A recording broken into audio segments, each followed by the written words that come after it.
Elric stood unspeaking in the prow of Count Smjorgen's flagship. Since his return to the fjord and the fleet's subsequent sailing for open sea, he had spoken only orders, and those in the tersest of terms. The Sea Lords muttered that a great hate lay in him, that it festered his soul and made him a dangerous man to have as comrade or enemy, and even Count Smjorgen avoided the moody albino. The reaver prow struck eastward, and the sea was black with lightships dancing on the bright water in all directions. They looked like the shadow of some enormous seabird flung in the water. Nearly 1,000 fighting ships stained the ocean, all of them of similar form, long and slim and built for speed rather than battle, since they were for coast raiding and trading. Sails were caught by the pale sun, bright colours of fresh canvas, orange, blue, black, purple, red, yellow, light green or white, and every ship had 16 or more rowers, each rower a fighting man. The crews of the ships were also the warriors who would attack Imrryr. There was no wastage of good manpower, since the sea nations were underpopulated, losing hundreds of men each year in their regular raids. In the centre of the great fleet, certain larger vessels sailed. These carried great catapults on their decks, and were to be used for storming the seawall of Imrryr. Count Smjorgen and the other lords looked at their ships with pride, but Elric only stared ahead of him, never sleeping, rarely moving, his white face lashed by salt spray and wind, his white hand tight upon his sword hilt. The reaver ships ploughed steadily eastward, forging towards the Dragon Isle and fantastic wealth, or hellish horror. Relentlessly, doom-driven, they beat onward, their oars splashing in unison, their sails bellying taut with a good wind. Onwards they sailed towards Imrryr the Beautiful, to rape and plunder the world's oldest city. 2 days after the fleet had set sail, the coastline of the Dragon Isle was sighted, and the rattle of arms replaced the sound of oars as the mighty fleet hove to, and prepared to accomplish what sane men thought impossible. Orders were bellowed from ship to ship, and the fleet began to mass into battle formation. Then the oars creaked in their grooves, and ponderously, with sails now furled, the fleet moved forward again. It was a clear day, cold and fresh, and there was a tense excitement about all the men, from sea lord to galley hand, as they considered the immediate future and what it might bring. Serpent prows bent toward the great stone wall which blocked off the first entrance to the harbour. It was nearly 100 feet high, and towers were built upon it, more functional than the lace-like spires of the city which shimmered in the distance behind them. The ships of Imrryr were the only vessels allowed to pass through the great gate in the centre of the wall, and the route through the maze, the exact entrance even, was a well-kept secret from outsiders. On the sea-wall, which now loomed tall above the fleet, amazed guards scrambled frantically to their posts. To them, threat of attack was well-nigh unthinkable, yet here it was, a great fleet, the greatest they had ever seen, come against Imrryr the Beautiful. They took to their posts, their yellow cloaks and kilts rustling, their bronze armour rattling, but they moved with bewildered reluctance, as if refusing to accept what they saw. And they went to their posts with desperate fatalism, knowing that even if the ships never entered the maze itself, they would not be alive to witness the reaver's failure. Divim Tarkin, commander of the wall, was a sensitive man who loved life and its pleasures. He was high-browed and handsome, with a thin wisp of beard and a tiny moustache. He looked well in the bronze armour and high-plumed helmet. He did not want to die. He issued terse orders to his men, and with well-ordered precision they obeyed him. He listened with concern to the distant shouts in the ships, and he wondered what the first move of the reavers would be. He did not wait long for his answer. A catapult on one of the leading vessels twanged throatily, and its throwing arm rushed up, releasing a great rock which sailed, with every appearance of leisurely grace, towards the wall.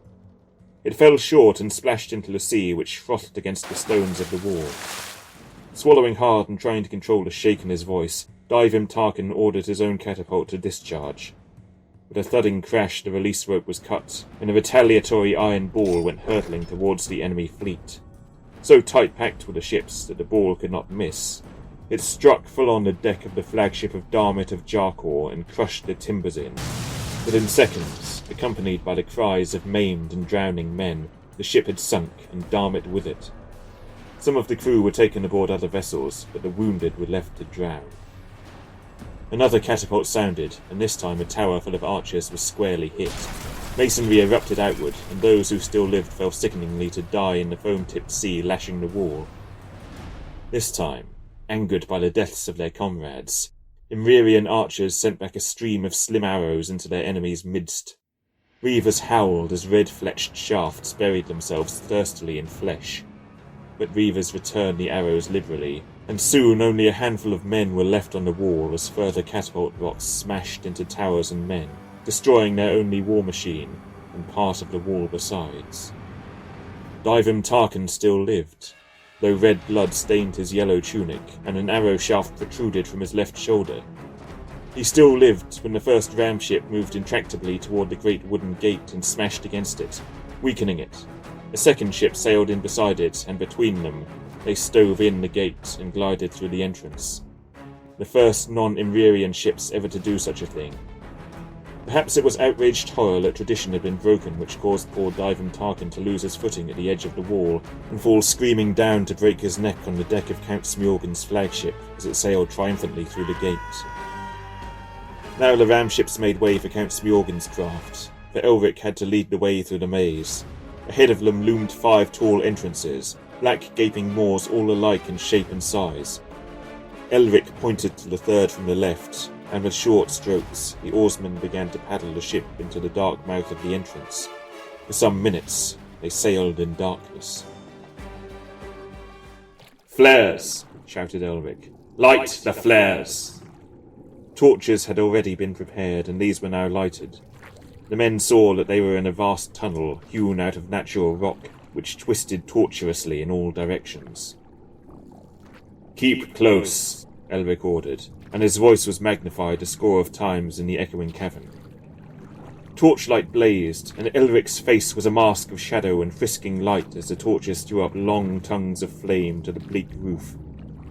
Behind him, men could be heard muttering in awe, and, as more craft entered the maze and lit their own torches, Elric could see some torches waver as their bearers trembled in superstitious fear. Elric felt some discomfort as he glanced through the flickering shadows, and his eyes, caught by torch flare, gleamed fever-bright.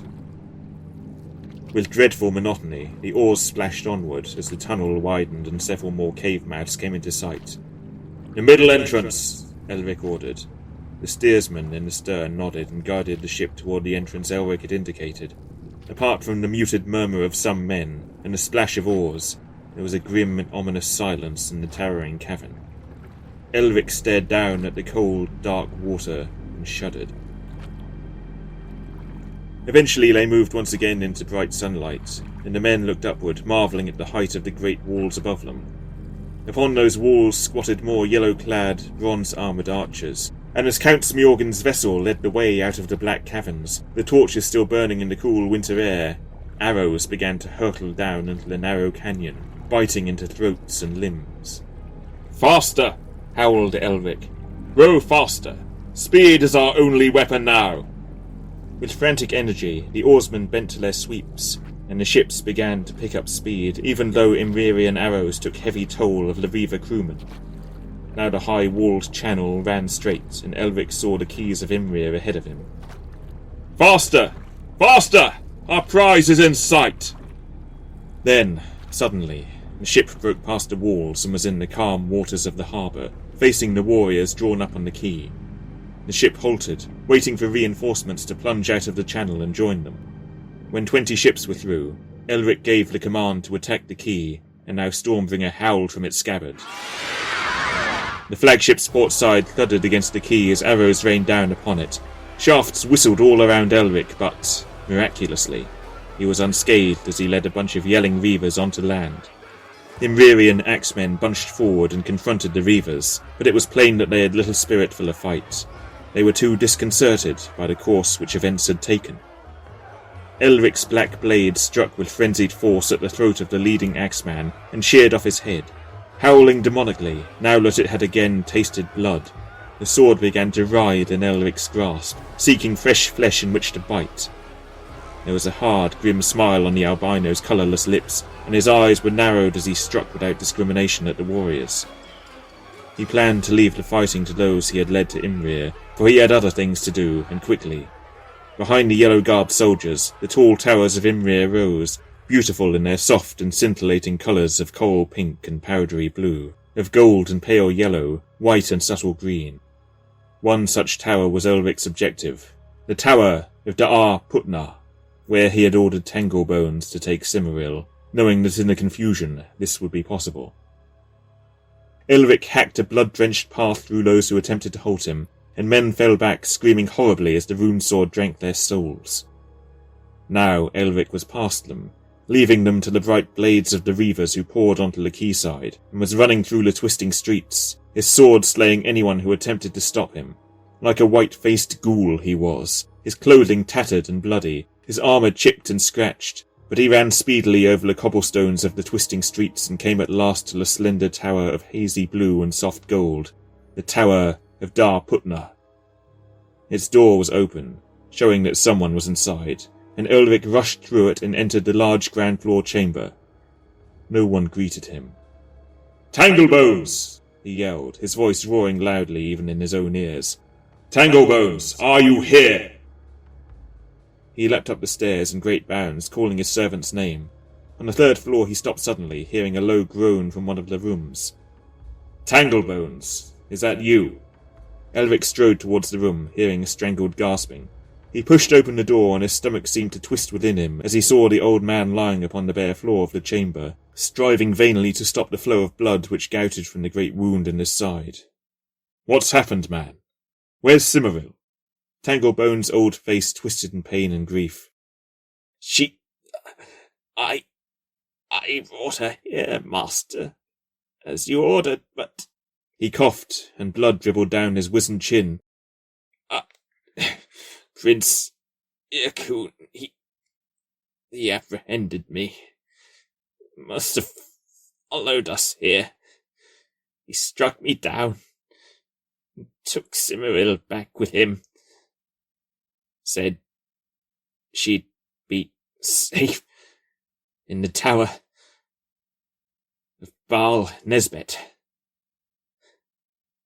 Master, I'm sorry." "So you should be," Elric retorted savagely. Then his tone softened. "Do not worry, old friend. I'll avenge you and myself. I can still reach Imrryr. Now I know where Irkun has taken her. Thank you for trying, Tanglebones. May your long journey down the last river be uneventful." He turned abruptly on his heel and left the chamber, running down the stairs and out into the street again. The Tower of Baal Nesbet was the highest tower in the royal palace. Elric knew it well, for it was there that his ancestors had studied their dark sorceries and conducted frightful experiments. He shuddered as he thought what Irkun might be doing to his own sister.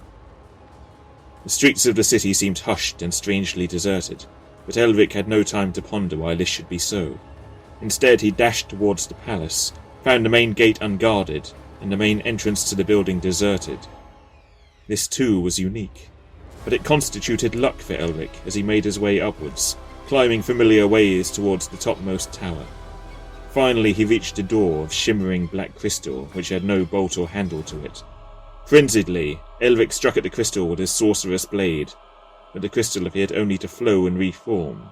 His blows had no effect. Elric racked his mind, seeking to remember the single alien word which would make the door open. He dared not put himself in a trance which would have, in time, brought the word to his lips. Instead he had to dredge his subconscious and bring the word forth. It was dangerous, but there was little else he could do. His whole frame trembled as his face twisted and his brain began to shake. The word was coming as his vocal cords jerked in his throat and his chest heaved. He coughed the word out, and his whole mind and body ached with the strain. Then he cried, "I command thee, open!" He knew that once the door opened, his cousin would be aware of his presence, but he had to risk it. The crystal expanded, pulsating and seething, and then it began to flow out. It flowed into nothingness, into something beyond the physical universe, beyond time. Elric breathed thankfully, and passed into the Tower of Baal Nesbet. But now an eerie fire, chilling and mind-shattering, was licking around Elric as he struggled up the steps toward the central chamber. There was a strange music surrounding him, uncanny music which throbbed and sobbed and pounded in his head. Above him he saw a leering Earcoon, a black rune sword also in his hand, and a mate of the one in Elric's own grasp. "Hellspawn," Elric said thickly, weakly. "I see you have recovered Mournblade. Well, test its powers against its brother if you dare. I have come to destroy you, cousin." Stormbringer was giving forth a peculiar moaning sound which sighed over the shrieking, unearthly music accompanying the licking, chilling fire. The rune sword writhed in Elric's fist, and he had difficulty in controlling it. Summoning all his strength, he plunged up the last few steps and aimed a wild blow at Earcoon. Beyond the eerie fire bubbled yellow-green lava. On all sides, above and beneath, the two men were surrounded only by the misty fire and the lava which lurked beyond it. They were outside the earth and facing one another for a final battle. The lava seethed and began to ooze inwards, dispersing the fire. The two blades met, and a terrible shrieking roar went up. Elric felt his whole arm go numb. It tingled sickeningly. Elric felt like a puppet. He was no longer his own master. The blade was deciding his actions for him. The blade, with Elric behind it, roared past its brother sword and cut a deep wound in Earcoon's left arm. He howled and his eyes widened in agony. Mournblade struck back at Stormbringer, catching Elric in the very place he had wounded his cousin. He sobbed in pain, but continued to move upwards, now wounding Earcoon in the right side with a blow strong enough to have killed any other man. Earcoon laughed then. Laughed like a gibbering demon from the foulest depths of hell. His sanity had broken at last, and Elric now had the advantage. But the great sorcery which his cousin had conjured was still in evidence, and Elric felt as if a giant had grasped him, was crushing him as he pressed his advantage. Earcoon's blood spouting from the wound was covering Elric also. The lava was slowly withdrawing, and now Elric saw an entrance to the central chamber. Behind his cousin, another form moved. Elric gasped. Imrryr had awakened, and, with horror on her face, was shrieking at him. The sword still swung in a black arc, cutting down Earcoon's brother blade and breaking the usurper's guard. "Elric!" cried Imrryr desperately. "Save me! Save me now, else we are doomed for eternity!" Elric was puzzled by the girl's words. He could not understand the sense of them. Savagely he drove Earcoon upwards toward the chamber. "Elric! Put Stormbringer away! Put Stormbringer away! Sheath your sword, or we shall part again!" But even if he could have controlled the whistling blade, Elric would not have sheathed it. Hate dominated his being, and he would sheathe it in his cousin's evil heart before he put it aside. Imrryr was weeping now, pleading with him, but Elric could do nothing. The drooling idiot thing which had been Earcoon of Imrryr turned at his sister's cries and stared leeringly at her. It cackled and reached out one shaking hand to seize the girl by her shoulder. She struggled to escape, but Earcoon still had his evil strength. Taking advantage of his opponent's distraction, Elric cut deep through his body, almost severing the trunk from the waist. And yet, incredibly, Earcoon remained alive, drawing his vitality from the blade which still clashed against Elric's own rune-carved sword. With a final push, he flung Imrryr forward, and she died screaming on the point of Stormbringer.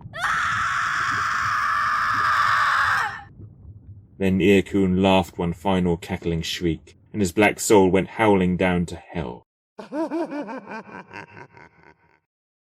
The tower resumed its former proportions, all fire and lava gone.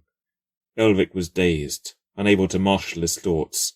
He looked down at the dead bodies of the brother and the sister. He saw them at first, only as corpses, a man's and a woman's. Then dark truth dawned on his clearing brain, and he moaned in grief like an animal. He had slain the girl he loved. The rune sword fell from his grasp, stained by Imrryr's lifeblood, and clattered unheeded down the stairs. Sobbing now, Elric dropped beside the dead girl and lifted her in his arms. "Imrryr," he moaned, his whole body throbbing. "Imrryr, I have slain you."